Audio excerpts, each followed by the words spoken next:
हाँ जी, नमस्कार, राम राम जी। मैं राकेश चौधरी, यूट्यूब के ऑनलाइन मंच पे आपका हार्दिक स्वागत और अभिनंदन करता हूँ।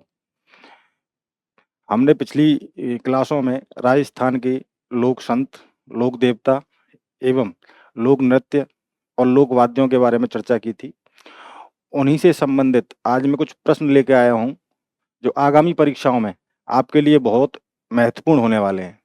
यानी कि पिछले महीने आपके पटवारी की परीक्षा है, उसके लिए प्रश्नों की संभावना।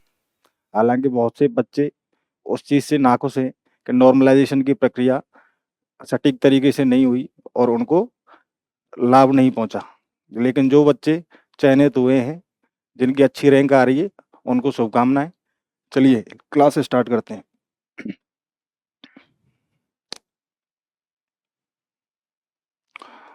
तो आज का जो पहला प्रश्न है हमारा, वो है कुंडा पंथ के प्रणेता कौन थे? ऑप्शन ए गोगा जी, पाबू जी, राव अजीत सिंह जी या राव मल्लीनाथ जी। तो हमारा जो सही आंसर होगा, वो होगा राव मल्लीनाथ जी।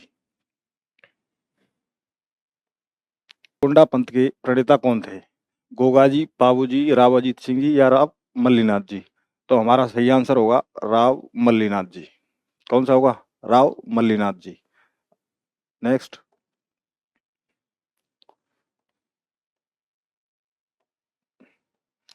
सेकंड है हमारा, तेजाजी के जन्म स्थल का नाम क्या है? तो तेजाजी के जो जन्म हुआ, वो कहाँ हुआ था? खरनाल में, आसीन में, कोल्लू में या ददरेवा में? तो इनका जो जन्म हुआ था, वो हुआ था आपके खरनाल में। कहाँ हुआ था? खरनाल में हुआ था। बात करें कोल्लू की, तो कोल्लू मंड फलौदी में आपका हुआ था। किसका हुआ था? कोल्लू मंड फलौदी। यहाँ जन्म हुआ था आपके पाबू जी का। किसका जन्म हुआ था? पाबू जी का हुआ था कोल्लू मंड फलौदी के अंदर। बात करें ददरेवा की, तो ददरेवा चूरू में, यहाँ हुआ था आपके गोगा जी का जन्म। किसका हुआ था? गोगा जी का जन्म हुआ था। कहाँ? ददरेवा चूरू के अंदर।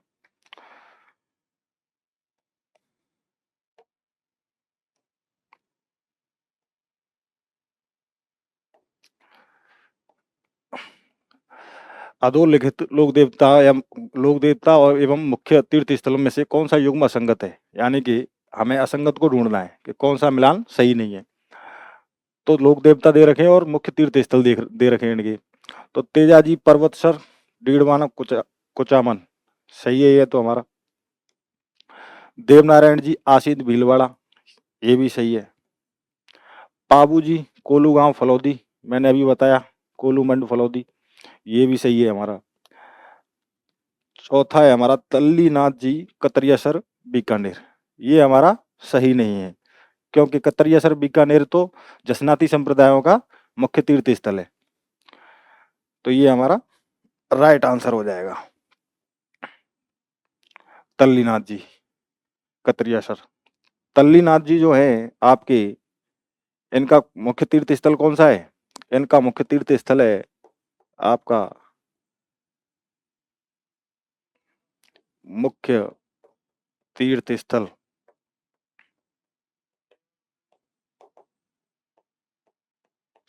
आहोर जालौर। कौन सा है? आहोर जालौर। ये यहाँ इनका मुख्य तीर्थ स्थल है। किसका? तल्लीनाथ जी का। और कतरियासर बीकानेर ये हो जाएगा आपके जसनाती संप्रदाय का। किसका हो जाएगा? जसनाती संप्रदाय का हो जाएगा ये। जसनाथ जी का। जसनाथ जी,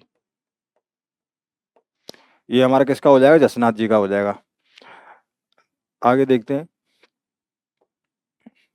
अगला प्रश्न है हमारा, कौन से लोक देवता को ऊंटों के देवता के रूप में पूजा जाता है?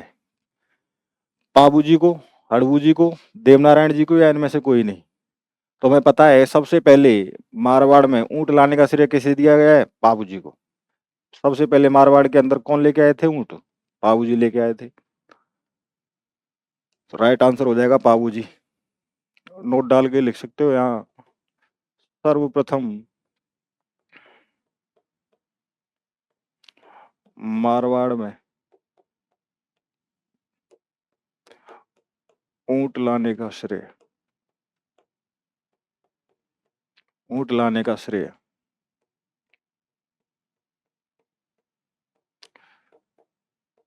बाबूजी को है।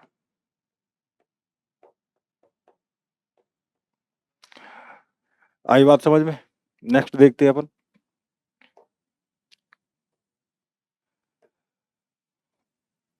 अगला प्रश्न है, गोगा जी का मेला कहाँ आयोजित किया जाता है? फलौदी के निकट हालूगढ़ गांव में, या सवाई माधोपुर के चंदन गांव में, या बैराठ के बाणगंगा के तट पर, या हनुमानगढ़ की नौहर तहसील के एक गांव में। तो क्या होगा हमारा सही आंसर? हनुमानगढ़ की नौहर तहसील के एक गांव में, यानी कि हनुमानगढ़ के अंदर जो गांव है इनकी बनी हुई है, जहां गोगा मेडी कहा जाता है जिसे, और क्या कहा जाता है? धुरमेडी भी कहा जाता है। धुरमेडी धुरमेडी क्यों कहा जाता है? क्योंकि यहाँ पर इनका धड़ गिरा था, इसलिए इसको क्या कहा जाता है? धुरमेडी कहा जाता है गोगा जी की। और जो मेला आयोजित होता है वो कहाँ होता है? यहीं गोगा मेडी में इनका मेला आयोजित होता है। आगे चलते हैं। नेक्स्ट है, लोक देवता और उनके जन्म स्थान दे रखे। तो ये क्या करना है हमको? मिलान करना है इनका। तो गोगा जी का जन्म कहाँ हुआ था? मैंने बताया था अभी, कोलूमंड फलौदी। कहाँ हुआ था? कोलूमंड फलौदी में हुआ था। पाबू जी की बात करें तो पाबू जी का जन्म कहाँ हुआ था? सॉरी,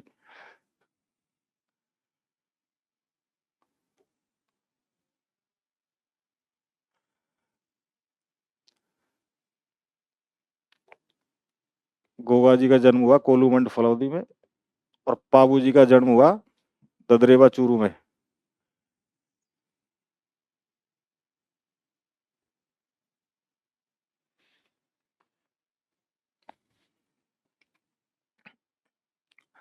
लोक देवता और जन्म स्थान दे रखे, तो हमको मिलान करना है इनका। तो गोगा जी का जो जन्म हुआ वो हुआ आपका ददरेवा चूरू के अंदर। कहाँ हुआ? ददरेवा चूरू के अंदर। पाबू जी का जन्म स्थान कोलूमंड फलौदी। फलौदी। हड़बू जी का आपका जन्म हुआ भूडेल। कहाँ हुआ? भूडेल में हुआ। भूडेल जोधपुर में हुआ। फत्ता जी का जन्म स्थान है आपका साथू। कौन सा? साथू गांव। ये हमको याद रखना है। गोगा जी का जन्म हुआ ददरेवा चूरू के अंदर, पाबू जी कोलूमंड फलौदी, हड़बू जी भूडेल, और फत्ता जी आपके साथू। आगे देखते हैं। अगला क्वेश्चन है हमारा कि बेंगटी गांव, ये बेंगटी नहीं है, बेंगटी गांव, बेंगटी गांव फलौदी में किस लोक देवता का मुख्य मंदिर स्थित है? तल्लीनाथ जी का, हड़बू जी का, पाबू जी का, या मल्लीनाथ जी का? तो हमें देखना है बेंगटी गांव, यानी कि ये हमारा सही आंसर जो होगा वो होगा हमारा हड़बू जी। कौन सा होगा? हड़बू जी होगा। अब हड़बू जी के बारे में थोड़ी सी बात करें तो इनका वाहन क्या था? वाहन की बात करें तो इनका वाहन था श्यार। क्या था? श्यार था। आगे बात करें इनके बारे में तो इनकी गाड़ी की पूजा होती है। तो पूजा जो होती है वो किसकी होती है? गाड़ी की पूजा होती है। गाड़ी की पूजा होती है। और जो रामदेव जी थे वो हड़बू जी के क्या थे? मौसेरे भाई थे। तो जब हड़बू जी के माता पिता का निधन हो गया तो ये हरबम जाल नामक जगह स्थान पर आ गए। वहां पर आकर इन्होंने गायों की, जो असहाय गायें होती थी, उनकी सेवा करना प्रारंभ किया। और जिस साधन से उनकी सहायता करते थे वो गाड़ी यानी बैलगाड़ी हुआ करती थी। इसलिए इनका जो पूजा की जाती है वो गाड़ी की पूजा की जाती है। किसकी पूजा की जाती है? गाड़ी की पूजा की जाती है। ये बात याद रखनी है। नेक्स्ट देखते हैं।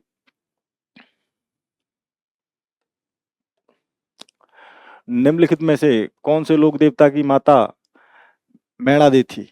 मल्लीनाथ जी, पाबू जी, रामदेव जी या गोगा जी? तो मैणादे जो नाम था वो था आपके गोगा जी की माता का नाम। किसका नाम था? गोगा जी की माता का नाम था क्या? मैणादे। नेक्स्ट देखते हैं अपन।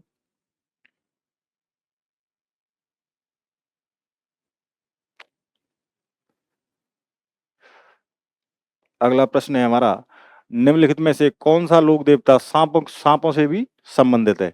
रामदेव जी, पाबू जी, मल्लीनाथ जी या गोगा जी? तो हमारा सही आंसर क्या होगा? गोगा जी हो जाएगा। डी ऑप्शन हमारा बिल्कुल करेक्ट है। कौन सा होगा? गोगा जी होगा, क्योंकि गोगा जी को सर्प रक्षक देवता,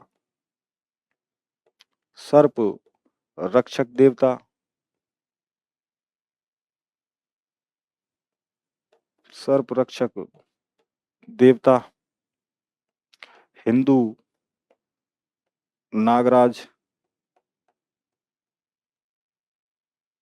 हिंदू नागराज, गोगा बप्पा, गोगा बप्पा, इन नामों से भी जाना जाता है। किसको? गोगा जी को। सर्परक्षक देवता, हिंदू नागराज, गोगा बप्पा, इन नामों से भी जाना जाता है। आगे देखते हैं। नेक्स्ट प्रश्न है हमारा, मुगल सम्राट अकबर द्वारा जिस संत को फतेहपुर सीकरी आमंत्रित किया गया था वह कौन से थे? प्रश्न है हमारा, मुगल सम्राट अकबर द्वारा जिस संत को फतेहपुर सीकरी आमंत्रित किया गया था वह हमारे कौन से थे? लालदास जी, जसनाथ जी, रज्जब जी, दादू दयाल जी? तो क्या होगा हमारा राइट आंसर? राइट आंसर होगा हमारा ऑप्शन डी, दादू दयाल जी। क्या होगा? दादू दयाल जी, जिन्होंने दादू पंथ की स्थापना की थी। किसकी स्थापना की थी? दादू पंथ की इन्होंने स्थापना की थी। इनका जन्म अहमदाबाद में हुआ था। कहाँ हुआ था? अहमदाबाद में इनका जन्म हुआ था। और जो दादू पंथ है उसके बारे में ये कहा जाता है कि जब इस पंथ के अनुयायियों का किसी का निधन हो जाता है तो उस जो शरीर होता है उसको ना तो ये जलाते हैं ना गाड़ते हैं, बल्कि पशु पक्षियों को खाने के लिए छोड़ दिया जाता है। किसके लिए? पशु पक्षियों के लिए खाने के लिए छोड़ दिया जाता है शरीर को। तो जब दादू दयाल जी का निधन हुआ उस समय इनके जो शरीर को रखा गया था वो रखा गया था आपके जयपुर में, एक बहराना पहाड़ी है वहां पर इनके शरीर को रखा गया, जिसे दादू द्वार या दादू खोल के नाम से जाना जाता है। किसके नाम से जाना जाता है? दादू खोल या दादू द्वार के नाम से जाना जाता है। और उस स्थान पर इनका जो ग्रंथ है दादू वाणी, जो इन्होंने उपदेश दिए, उसकी पूजा की जाती है वहां पर। किसकी पूजा की जाती है? दादू वाणी की पूजा की जाती है। तो ये बातें याद रखनी है। आंसर हो जाएगा हमारा दादू दयाल।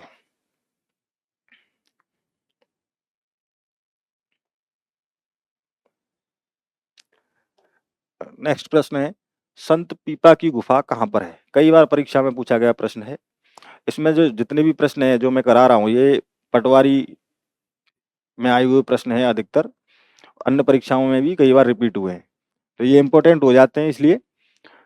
तो संत पीपा की गुफा कहाँ पर स्थित है? पीपाड़ में, टोड़ा में, धनेरा में या गागरोन में? तो हमारा जो राइट आंसर होगा वो होगा हमारा टोड़ा। ये कहाँ है आपका? टोंक के अंदर है। कहाँ पर है? टोंक के अंदर है। तो संत पीपा की गुफा कहाँ पर स्थित है? टोंक में स्थित है।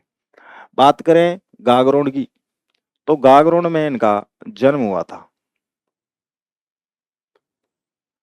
कहाँ हुआ था? गागरोन में इनका जन्म हुआ था, जो आपके झालावाड़ झालावाड़ में पड़ता है। इनका जो मूल नाम था संत पीपा जी का वो था प्रताप सिंह खींची। क्या था? मूल नाम की बात करें तो मूल नाम था प्रताप सिंह खींची।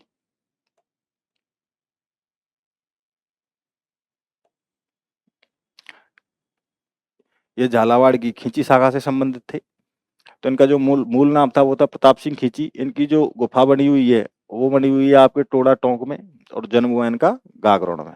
तो ये कुछ महत्वपूर्ण जानकारी याद रखनी है। नेक्स्ट बात करते हैं अलखिया संप्रदाय की स्थापना किसने की थी? संत दास जी ने, चरणदास जी ने, स्वामी लालगिरी जी ने या भोलानाथ ने?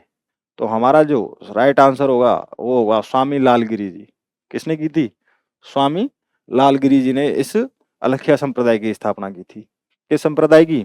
अलखिया संप्रदाय की स्थापना की थी स्वामी लालगिरी महाराज ने। नेक्स्ट प्रश्न देखते हैं।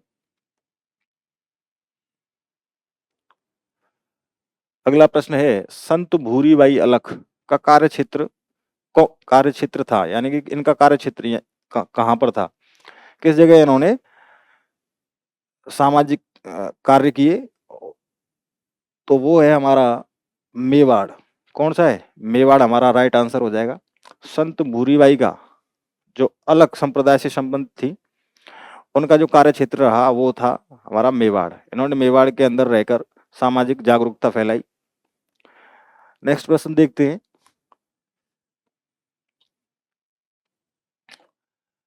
अगला है हमारा, मध्यकालीन मेवात के प्रसिद्ध संत थे, यानी कि जो मेवात क्षेत्र है जो कि भरतपुर अलवर के पास पड़ता है, जहाँ मेव जाति के लोग रहते हैं, तो वो उस समय के यानी कि मध्यकालीन समय के जो प्रसिद्ध संत हुए वो कौन से हुए? चरणदास जी, लालदास जी, हरिराम दास या सूरदास? सुंदरदास, सुंदरदास जी। तो कौन सा होगा हमारा राइट आंसर? चरणदास, लालदास, हरिराम दास या सुंदरदास?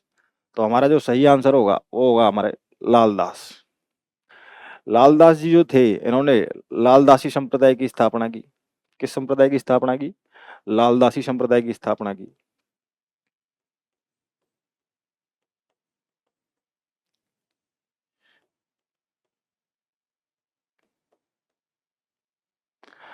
लालदास जी का जो जन्म हुआ वो हुआ आपके धौली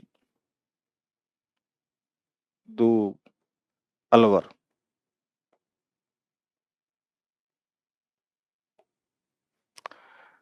बात करें इनकी मुख्य पीठ की, तो वो है आपकी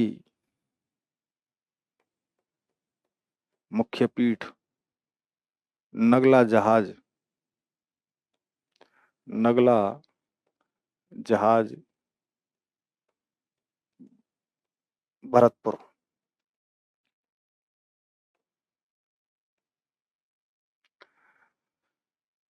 तो लालदास जी का जो जन्म हुआ वो हुआ धौलीदू अलवर के अंदर।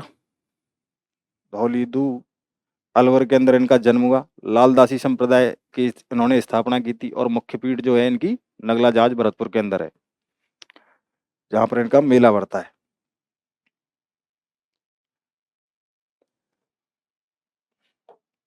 आगे बात करते हैं। संप्रदाय दे रखे हैं और उनकी प्रमुख पीठ दे रखी है कि इनका प्रमुख केंद्र कौन सा रहा है। तो गूदड़ संप्रदाय, नवल संप्रदाय, चरणदासी संप्रदाय, अलखिया संप्रदाय। तो हमें पता है कि चरणदासी संप्रदाय की जो पीठ है वो दिल्ली है। अलखिया संप्रदाय की जो मुख्य पीठ है वो आपके बीकानेर है। और जो गूदड़ संप्रदाय है उसकी दांतड़ा भीलवाड़ा में है। और नवल संप्रदाय की पीठ है आपके जोधपुर के अंदर। तो देखते हैं ऑप्शन कौन सा सही है हमारा।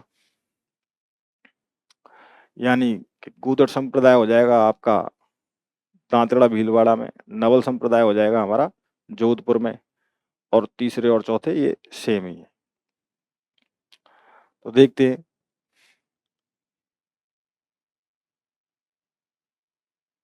ए का दूसरा, बी का पहला, तीसरा और चौथा, तो हमारा बी आंसर करेक्ट हो जाएगा। बी ऑप्शन करेक्ट हो जाएगा हमारा। आगे चलिए।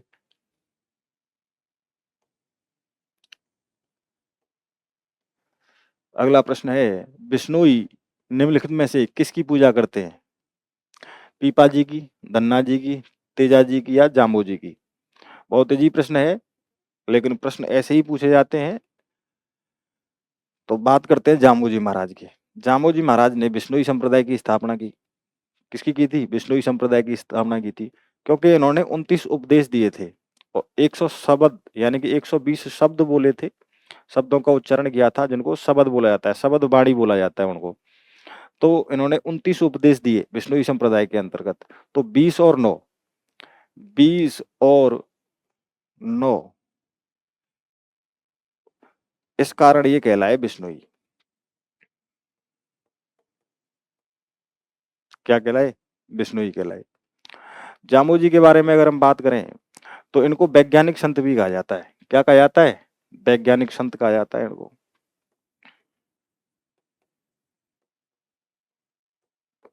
वैज्ञानिक संत कहा जाता है।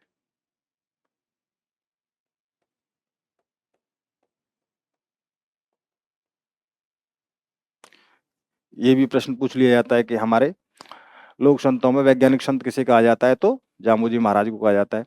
वैज्ञानिक संत कहने के पीछे कारण ये है कि इन्होंने पर्यावरण के लिए यानी कि पर्यावरण से संबंधित कई चीजें ऐसी बताई जो आज आधुनिक समय में भी उनकी बहुत ज्यादा आवश्यकता है, जो इन्होंने अपने समय उस समय बता दी थी चीजें। जैसे कि वृक्ष नहीं काटने चाहिए, विधवा विवाह होना चाहिए, नीले वस्त्र नहीं पहनने चाहिए क्योंकि पश्चिमी राजस्थान में गर्मी बहुत होती है और नीला नीला जो रंग होता है वो ऊष्मा का अवशोषण करता है, तो इस कारण गर्मी और ज्यादा लगती है। पानी कम है, पानी की कमी के कारण वृक्ष लगाने चाहिए, विधवा विवाह करना चाहिए। तो ये शायद खूब सारी इन्होंने ये बातें बताई। और जीव जंतुओं को नहीं मारना चाहिए, ये भी इन्होंने बताया। तो ऐसे करके जामो जी को वैज्ञानिक संत कहा जाता है। इन्होंने विष्णुई संप्रदाय की स्थापना की थी। नेक्स्ट देखते हैं आगे।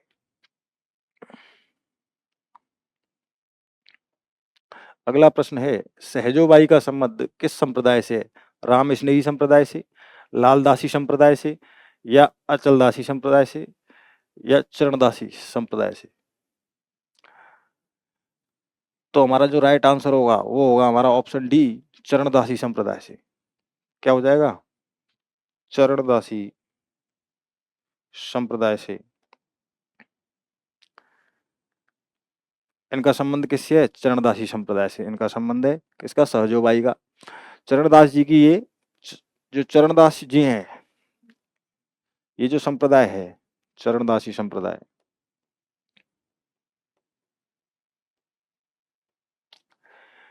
ये इनकी चरणदास जी की शिष्या थी। कौन? सहजोबाई। इनकी 2 महिला शिष्या थी प्रमुख रूप से। आजकल प्रश्न बनता है यहाँ से और एग्जामिनर खूब सारे पूछता है। पहली थी आपकी सहजोबाई, सहजोबाई, जिन्होंने सहज प्रकाश ग्रंथ की रचना की। दूसरी थी दयाबाई, जिन्होंने दयाबोध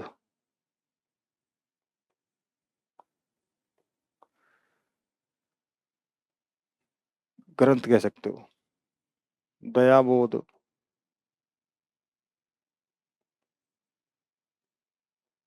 ग्रंथ की रचना की। यानी कि इनकी 2 महिला शिष्या थी, सहजोबाई और दयाबाई। सहजोबाई ने सहज प्रकाश नामक ग्रंथ लिखा और दयाबाई ने दयाबोध नामक ग्रंथ लिखा। आगे देखते हैं अपन।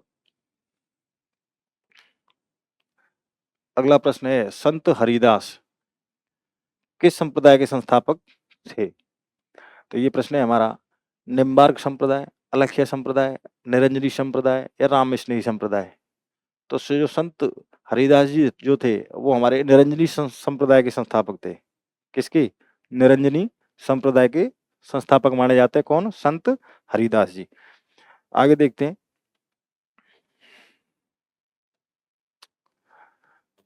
नेक्स्ट प्रश्न है, राजस्थान में नरसिंह के नाम से प्रसिद्ध हैं, यानी कि कौन से ऐसे संत हुए हमारे जो नरसिंह के नाम से प्रसिद्ध हैं?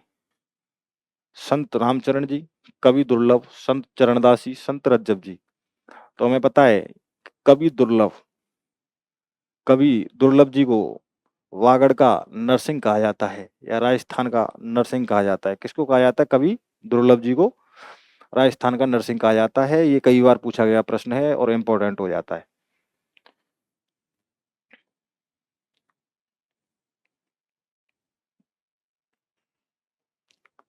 नेक्स्ट बात करते हैं, मेवात क्षेत्र के अलवर जिले में जन्म लेने वाले प्रसिद्ध संत थे सुंदरदास जी, गरीबदास जी, लालदास जी या हरिरामदास जी। तो मैंने अभी बताया आपको कि धौली दूब अलवर में किनका जन्म हुआ था? लालदास जी का जन्म हुआ था। तो राइट आंसर क्या हो जाएगा? सी। क्या हो जाएगा राइट आंसर? सी हो जाएगा हमारा। आगे देखते हैं।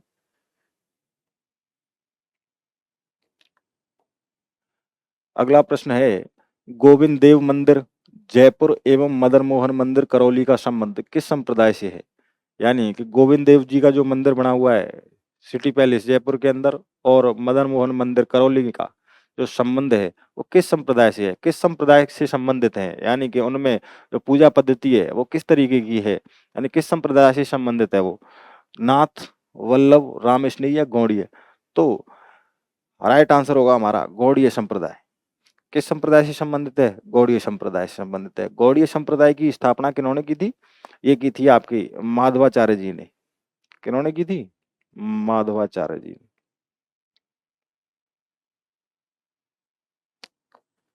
ये बात भी याद रखनी है। गौड़ीय संप्रदाय के जो प्रवर्तक माने जाते हैं वो कौन थे हमारे? माधवाचार्य जी थे। आगे देखते हैं। अगला प्रश्न है, जोधपुर का महामंदिर उपासना स्थल, जोधपुर का महामंदिर उपासना स्थल है विष्णुई संप्रदाय का, दादू संप्रदाय का या रामस्नेही संप्रदाय का या नाथ संप्रदाय का? तो ये जो जोधपुर का महामंदिर है ये आपका नाथ संप्रदाय से संबंधित है। किससे? नाथ संप्रदाय से संबंधित है महामंदिर जो है जोधपुर का। हमारा राइट आंसर हो जाएगा डी। कौन सा? नाथ संप्रदाय। आगे चलते हैं। अगला प्रश्न है, सांप्रदायिक सौहार्द के प्रतीक सूफी काजी हमीदुद्दीन नागौरी किस सिलसिले के थे? चिश्ती, कादरी, मगरिबी या सुहारवर्दी? यानी कि जो हमीदुद्दीन नागौरी जो थे वो किस सिलसिले से संबंधित थे? तो हमारा राइट आंसर क्या होगा? सुहारवर्दी। क्या हो जाएगा? सुहारवर्दी। ये हमारा राइट आंसर हो जाएगा। आगे देखते हैं।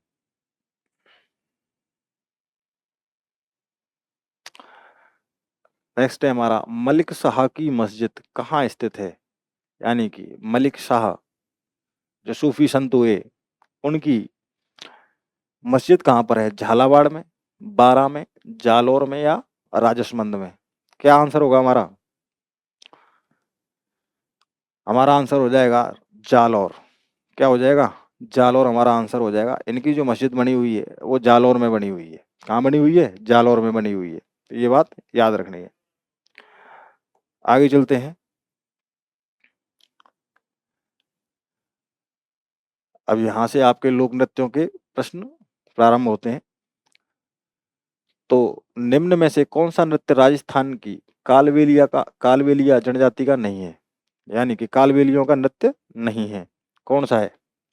शंकरिया, चरी, पनिहारी और इंडोरी। बताइए कौन सा नहीं है कालबेलियों का?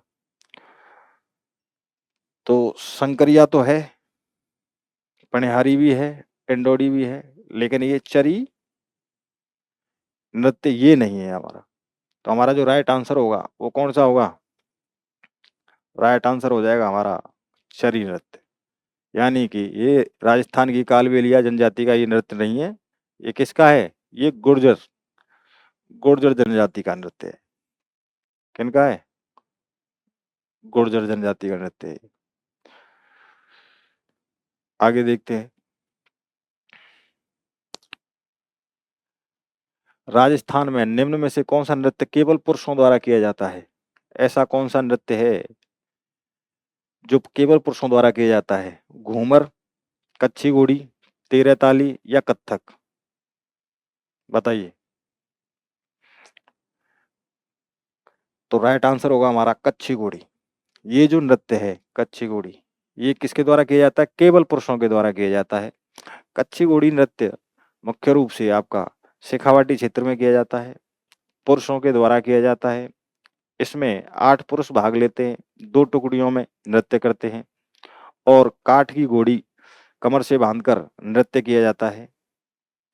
और जब इस नृत्य को किया जाता है, तो जो फ़ेमस प्रश्न अभी वर्तमान में जो चल रहा है ट्रेंड में, वो ये है कि ऐसा कौन-सा नृत्य है, जिसको करने से फूल के खिलने एवं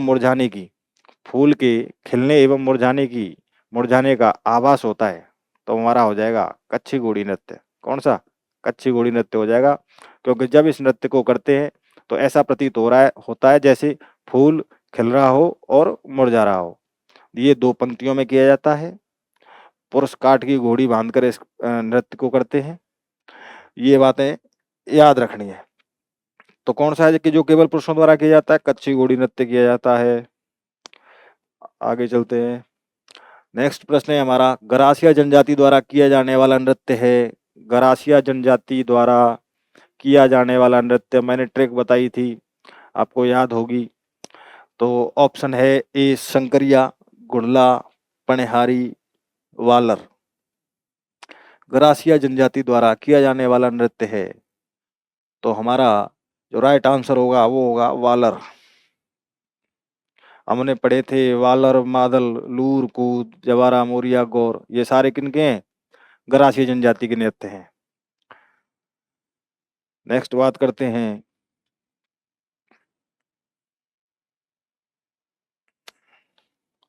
अगला प्रश्न है, गुलाबो सपेरा किस क्षेत्र के लिए प्रसिद्ध है? जो गुलाबो सपेरा हुई नृत्यांगना हमारी, किस क्षेत्र के लिए प्रसिद्ध है? तो ये हमारी लोक नृत्य के लिए प्रसिद्ध है। किसके लिए प्रसिद्ध है? लोक नृत्य के लिए ये जानी जाती है, गुलाबो सपेरा। जो हमारा राइट आंसर होगा वो होगा लोक नृत्य। क्या हो जाएगा? लोक नृत्य हमारा राइट आंसर हो जाएगा। आगे चलते हैं।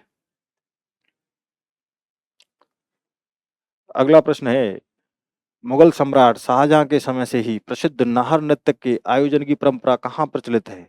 यानी कि मुगल सम्राट शाहजहां के समय से जो नाहर नृत्य किया जाता था, वो कहाँ पर किया जाता था? किशनगढ़ के अंदर, चाकसू के अंदर, चौमू के अंदर या मांडल के अंदर? तो हमारा जो राइट आंसर होगा वो होगा आपका मांडलगढ़। मांडलगढ़, भीलवाड़ा, ये हमारा राइट आंसर होगा। कौन सा? मांडलगढ़, भीलवाड़ा हमारा राइट आंसर हो जाएगा। तो कहाँ पर किया जाता था ये? मांडलगढ़, भीलवाड़ा में किया जाता था। आइए आगे चलते हैं। नेक्स्ट प्रश्न, अगला प्रश्न है, जयपुर घराने का प्रसिद्ध नृत्य कौन सा है? यानी कि जयपुर घराने का जो प्रसिद्ध नृत्य है वो कौन सा है, ये पूछा गया है हमसे। तो ओडिसी, भरतनाट्यम, कथक या कथकली? तो हम सभी को पता है कि कथक जो है वो शास्त्रीय नृत्य है, और जिसकी उत्पत्ति कहाँ से मानी जाती है, यानी कि जो आदिम घराना माना जाता है वो जयपुर माना जाता है। तो राइट आंसर होगा हमारा कथक। तो कथक का आदिम घराना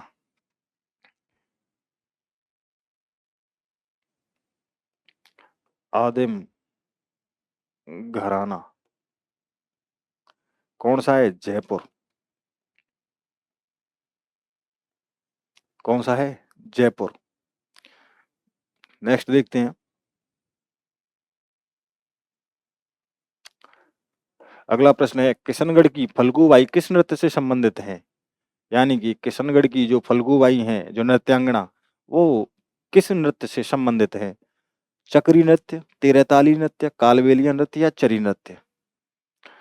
तो ये राइट आंसर होगा हमारा चरी नृत्य से संबंधित है।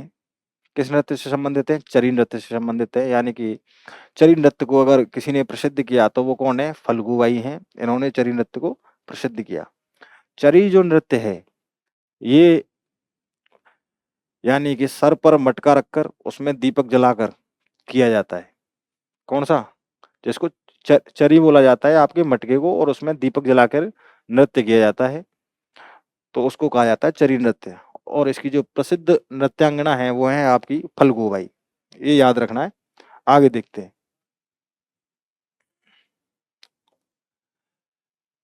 अगला है हमारा प्रसिद्ध बम नृत्य राज्य के किस जिले से संबंधित है? भरतपुर, बीकानेर, जालौर या जयपुर? तो हमारा राइट आंसर होगा भरतपुर। क्या होगा? भरतपुर हमारा सही आंसर हो जाएगा। भरतपुर के अंदर, भरतपुर और अलवर क्षेत्र के अंदर ये नृत्य किया जाता है। कौन सा? बम नृत्य। बम कहा जाता है आपके नगाड़े को। किसको कहा जाता है? नगाड़े को बम कहा जाता है। बड़ा सा नगाड़ा होता है, उस पर, उसकी थाप पर ये नृत्य किया जाता है। कौन सा? बम नृत्य। इसलिए इसको बम नृत्य किया जाता है। महिला पुरुष दोनों ही करते हैं। और जो ये होली के आसपास ये नृत्य किया जाता है। कब किया जाता है? होली के आसपास ये नृत्य किया जाता है।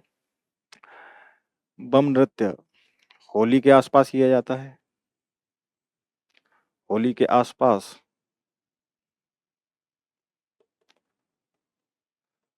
फसल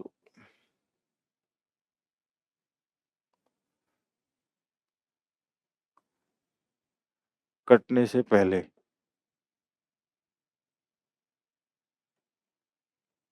किया जाता है।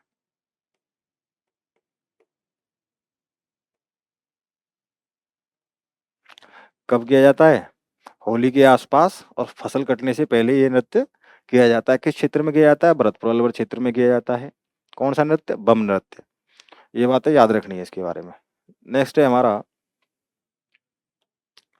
निम्नलिखित में से कौन सा नृत्य महिलाओं द्वारा किया जाता है? यानी कि ऐसा कौन सा नृत्य है जो केवल महिलाओं द्वारा ही किया जाता है? गैर नृत्य, चंग नृत्य, कच्छी घोड़ी नृत्य और चरी नृत्य। तो जो हमारा ए ऑप्शन है, गैर नृत्य, ये हमारा राइट आंसर हो जाएगा। ये किसके द्वारा किया जाता है? केवल महिलाओं के द्वारा किया जाता है। और पुरुषों के द्वारा कौन सा किया जाता है? कच्छी घोड़ी नृत्य किया जाता है। चरी नृत्य में भी महिला पुरुष भाग ले सकते हैं। चंग में भी। चंग जो नृत्य है वो आपके शेखावाटी क्षेत्र का है। आगे चलते हैं। अगला प्रश्न है, निम्नलिखित में से कौन सा नृत्य शेखावाटी क्षेत्र का नृत्य नहीं है? बम नृत्य, कच्छी घोड़ी नृत्य, गीदड़ नृत्य या चंग नृत्य? तो मैंने अभी आपको बताया, ये जो बम नृत्य है ये आपका भरतपुर का है। भरतपुर में किया जाता है। बाकी के तीनों नृत्य शेखावाटी में किए जाते हैं।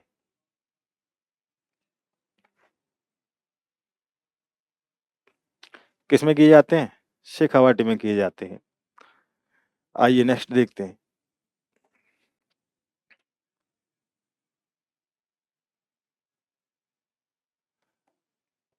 अगला जो प्रश्न है वो है, निम्न में से कौन सा नृत्य भीलों द्वारा होली पर किया जाता है?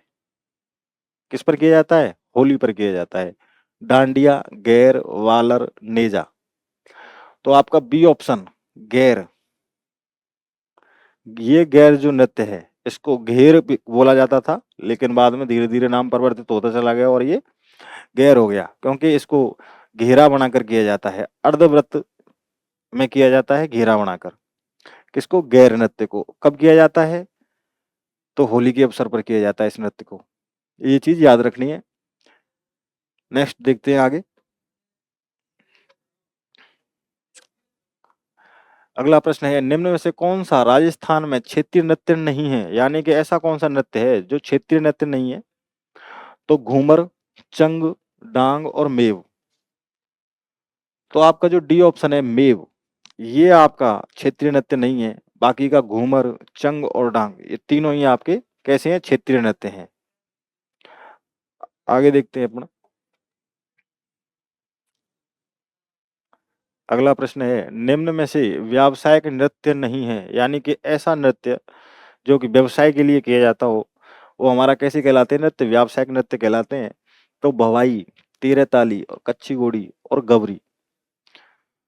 तो ये, और तो हमारा आंसर होगा डी, गवरी, क्योंकि ये जनजातीय नृत्य है। बाकी के भवाई, तेरह ताली और कच्छी घोड़ी ये हमारे व्यावसायिक नृत्य की श्रेणी में आते हैं, तीनों ही।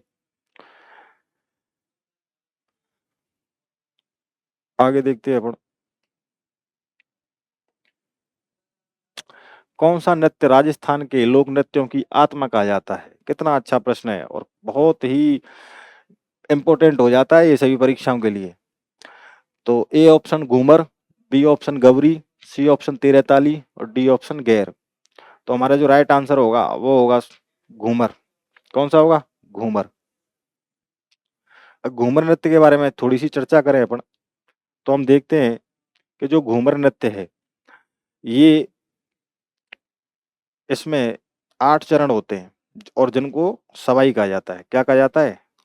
सवाई कहा जाता है। ये बात याद रखनी है कि घूमर नृत्य के अंदर जो 8 चरण होते हैं उनको क्या कहा जाता है? सवाई कहा जाता है।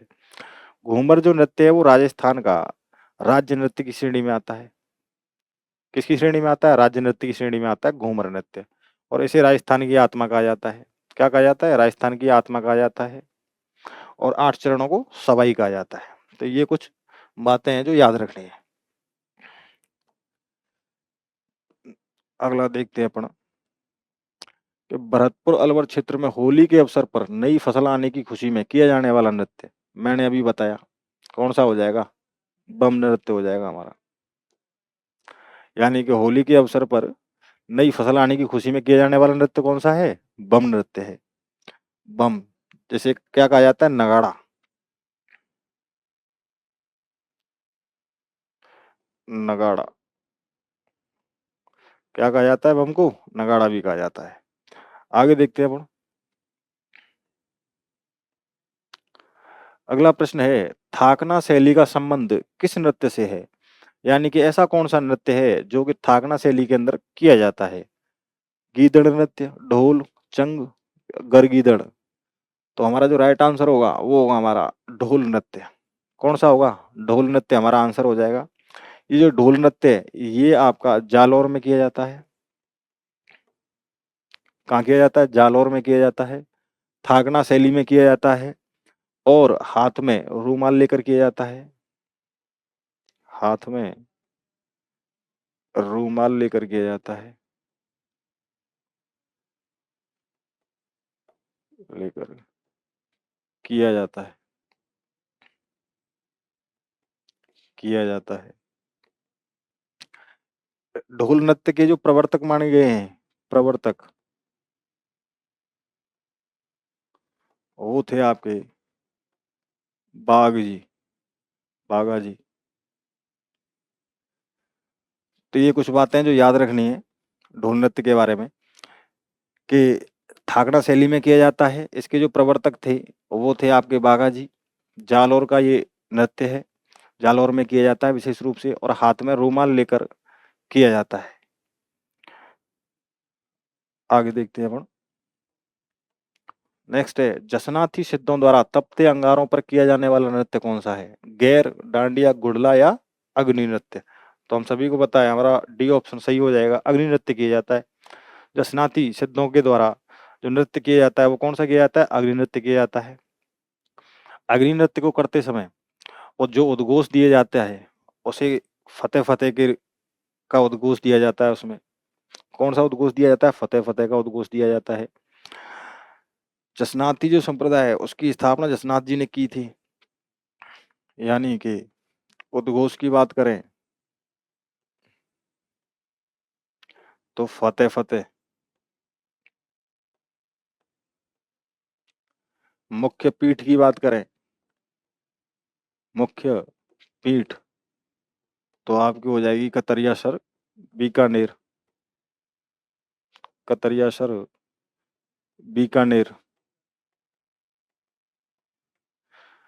जसनाती संप्रदाय की जो प्रमुख पीठ है वो कहाँ पर स्थित है? कतरिया सर, बीकानेर में स्थित है।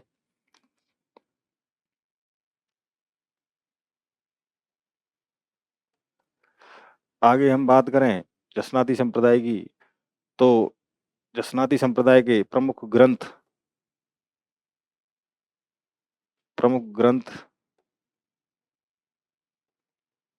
पहला है आपका शंभुधड़ा,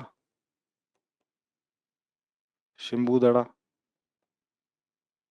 और दूसरा है आपका कोंडा। कौन सा? शंभुधड़ा और कोंडा। ये आपके इसके जसनाती संप्रदाय के प्रमुख ग्रंथ है। अग्नि नृत्य करते समय फतेह फतेह का उद्घोष किया जाता है। मुख्य पीठ कतरिया सर, बीकानेर में है। प्रमुख ग्रंथ जो हैं वो आपके शंभुधड़ा और कोंडा है। ये बात आपको याद रखनी है कि प्रमुख जसनाती संप्रदाय से संबंधित जो ग्रंथ हैं वो है शंभुधड़ा और कोंडा। मुख्य पीठ है कतरिया सर बीकानेर। उद्घोष किया जाता है फतेह फतेह का, और अग्नि नृत्य करते समय फतेह फतेह का उद्घोष किया जाता है। नेक्स्ट चलते हैं आगे। अगला प्रश्न है, राजस्थान में कामड़ जाति के लोगों द्वारा निम्न में से कौन सा संगीत वाद्य यंत्र बजाया जाता है? अब हमारे वाद्य यंत्र प्रारंभ होते हैं यहाँ से। तो कामड़ जाति के द्वारा कौन सा संगीत वाद्य यंत्र बजाया जाता है? तंदूरा, सुरिंदा, गुजरिया, इनमें से कोई नहीं। तो हमें पता है कि कामड़ जाति के द्वारा ए ऑप्शन तंदूरा बजाया जाता है। क्या बजाया जाता है? तंदूरा बजाया जाता है। नेक्स्ट देखते हैं आगे। अगला प्रश्न है, अलवर जिले के जोगी जाति के लोग निम्न में से किस वाद्य को बजाते हैं? यानी कि अलवर जिले के जो जोगी होते हैं वो किस वाद्य यंत्र को बजाते हैं? रवाज को, बपंग को, सारंगी को, या जंतर को?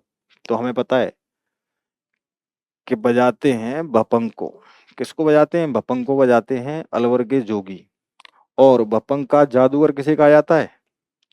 बपंग का जादूगर इम्पोर्टेंट हो जाता है ये। बपंग का जादूगर कहा जाता है आपके जहूर खां मेवाती को।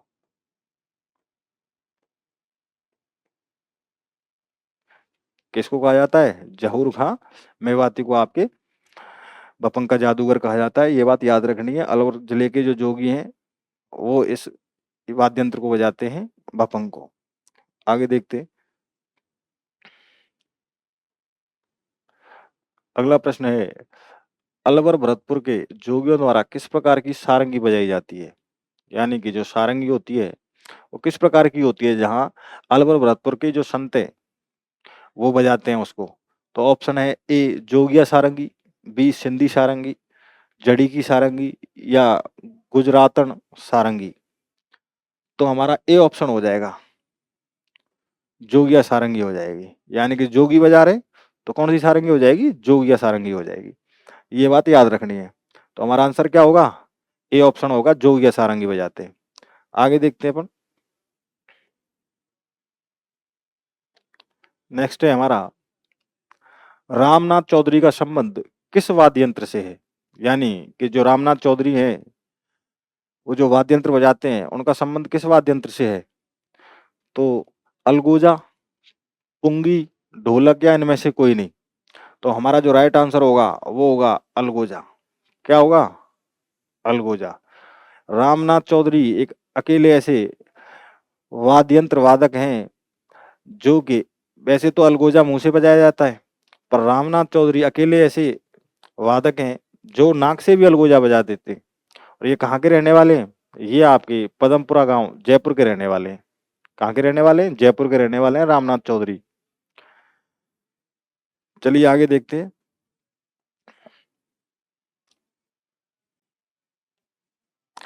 नेक्स्ट है हमारा, राजस्थान मूल के प्रख्यात शास्त्रीय वादक रामनारायण तथा सुल्तान खां का संबंध किस वाद्य यंत्र से है? यानी कि जो शास्त्रीय वादक हैं रामनारायण और सुल्तान खां, ये किस वाद्य यंत्र से संबंधित हैं? कामयाचा, सितार, सारंगी, या तबला? तो इनका जो संबंध है वो आपका कमायचा से संबंधित है। ये किससे? कमायचा से। आंसर हो जाएगा ए, कमायचा। आगे देखते हैं।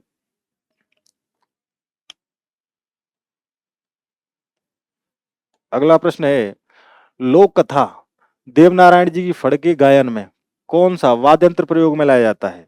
यानी कि देवनारायण जी की फड़ के वाचन के समय किस वाद्य यंत्र का प्रयोग किया जाता है? मजीरा का, चंग का, जंतर का, खड़ताल का? मैंने आपको बताया था कि देवनारायण जी की फड़ में जंतर वाद्य यंत्र का प्रयोग किया जाता है। तो हमारा सी ऑप्शन बिल्कुल करेक्ट हो जाएगा। सी ऑप्शन बिल्कुल करेक्ट हो जाएगा। कौन सा बजाया जाता है? जंतर वाद्य यंत्र का प्रयोग किया जाता है देवनारायण जी की फड़ में। आगे चलते हैं। अगला प्रश्न है, मोरचंग एक प्रकार का है, यानी कि क्या है? वाद्य यंत्र है। क्या है? वाद्य यंत्र है। और कैसा वाद्य यंत्र है? सुशिर वाद्य यंत्र है ये। कैसा है? सुशिर वाद्य यंत्र। मैंने आपको बताया था कि वाद्य यंत्र कितने प्रकार के होते हैं? 4 प्रकार के वाद्य यंत्र होते हैं हमारे। कौन-कौन से होते हैं? वाद्य यंत्र। 4 प्रकार के वाद्य यंत्र होते हैं आपके। तत्वाद्य यंत्र, अवनद्ध,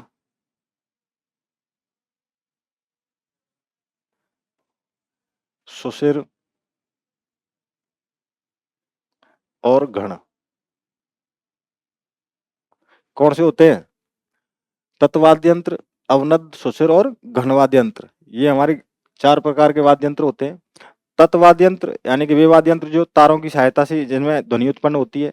अवनद्ध या अवनद्ध वाद्य यंत्र या ताल वाद्य यंत्र वे वाद्य यंत्र होते हैं जिनपे चमड़ा मढ़कर जिनसे ध्वनि उत्पन्न होती है।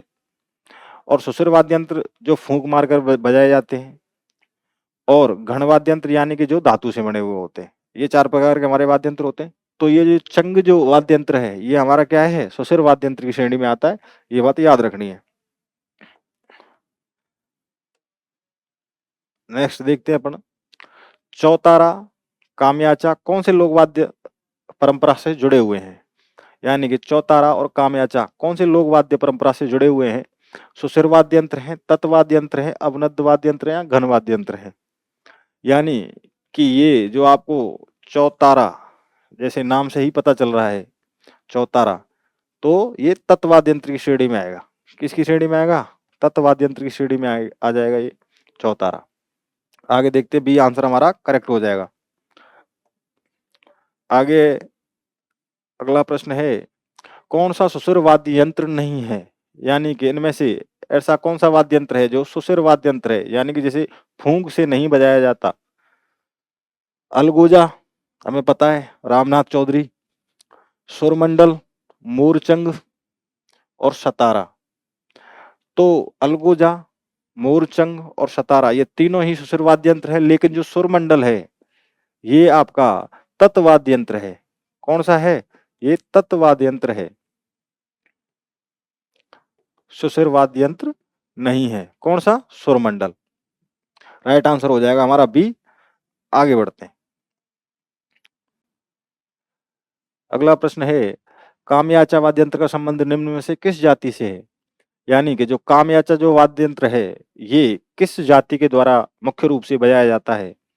तो ए ऑप्शन मांगड़ियार, बी कंजर, सी कालबेलिया और डी कामड़।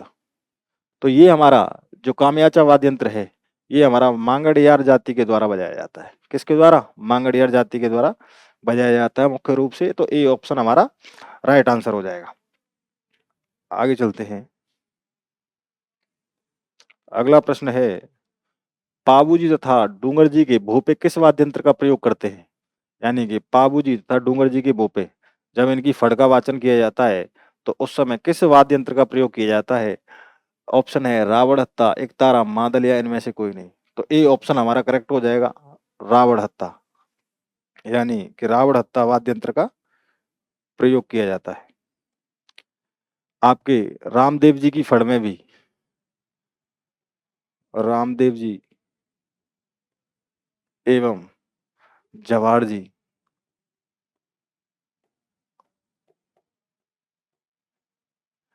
यानी कि रामदेव जी, जवाहर जी इनकी फड़ के वाचन में भी रावण हत्था वाद्य यंत्र का ही प्रयोग किया जाता है। ये बात भी याद रखनी है। आगे देखते हैं। अगला प्रश्न है, निम्नलिखित में से कौन सा वाद्य यंत्र बाकी 3 से अलग है? यानी कि हमें इसमें से बेमेल को छांटना है। तो खड़ताल, मशक, शहनाई और अलगोजा।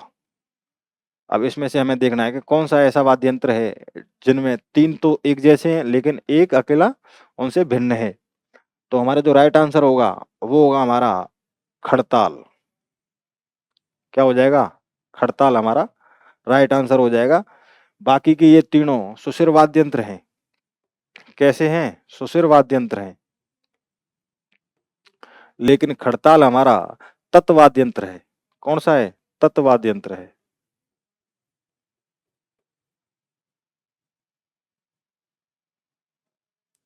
तत्वाद्य, ये बात याद रखनी है। नेक्स्ट चलते हैं अपन। अगला प्रश्न है, नड़ क्या है? एक लंबी बांसुरी, लकड़ी की 4 पट्टियां, जुड़वा बांसुरियां, एक तार वाला वाद्य। तो नड़, नड़ कहा जाता है एक लंबी बांसुरी को। किसको कहा जाता है? एक लंबी बांसुरी को। ए ऑप्शन हमारा करेक्ट हो जाएगा। नड़ किसे कहा जाता है? एक लंबी बांसुरी को कहा जाता है। शहनाई जैसी एक मतलब बांसुरी से थोड़ी लंबी होती है, तो इसलिए इसको नड़ कहा जाता है। क्या कहा जाता है? नड़ कहा जाता है। नेक्स्ट देखते हैं अपन, निम्नलिखित में से किस वाद्य यंत्र को भेरी भी कहा जाता है? यानी कि उसका जो दूसरा नाम है वो क्या है? भेरी। तो ऐसा कौन सा है जिसको भेरी कहा जाता है? बांकिया, ये हो जाएगा आपका भूंगल, मशक या पुंगी। तो हमारा जो राइट आंसर है वो हो जाएगा भूंगल। क्या हो जाएगा? ये हमारा राइट आंसर हो जाएगा। भूंगल को क्या कहा जाता है? भेरी भी कहा जाता है। आगे देखते हैं नेक्स्ट, निम्नलिखित में से कौन सा वाद्य यंत्र तत्वाद्य यंत्र नहीं है? तत्वाद्य यंत्र नहीं है। अलगोजा, कामयाचा, जंतर या रावण हत्था। तत्वाद्य यंत्र नहीं है। तो हम सभी को पता है कि अलगोजा हमारा क्या है? सुशिर वाद्य यंत्र है। क्या है? सुशिर वाद्य यंत्र, सुशिर वाद्य, सुशिर वाद्य यंत्र है। बाकी के तीनों ही क्या है हमारे? तत्वाद्य यंत्र की श्रेणी में आते हैं। तत्वाद्य यंत्र। तो इसी के साथ ये आज की हमारी क्लास यहीं हम समाप्त करते हैं। और ये जो प्रश्न मैंने जितने भी करवाए हैं, ये आपकी आगामी परीक्षाओं के लिए बहुत महत्वपूर्ण प्रश्न हैं और इनको सटीकता से याद रखना है। और ऐसे ही प्रश्न मैं आगे भी क्लास में लेके आऊँगा आपके लिए। और कल हम नया टॉपिक स्टार्ट करते हैं। और मैं सोच रहा था कि आप सभी के लिए एक बार जितनी भी हमारी कला संस्कृति के टॉपिक हैं वो पटवार से रिलेटेड हों या आपके 4th क्लास से या फिर वीडियो, तो उनके सिलेबस को एक बार कंप्लीट किया जाए। तो उसके लिए मैं पूर्ण रूप से प्रयासरत हूँ आगे की कक्षाओं के लिए। और मैं चाहता हूँ कि आपके लिए अच्छे से अच्छा कंटेंट लेके आऊँ, जिससे कि आगामी परीक्षाओं में आपको आपकी हेल्प हो सके। इसी के साथ मैं आज की क्लास को यहीं विराम देता हूँ। धन्यवाद।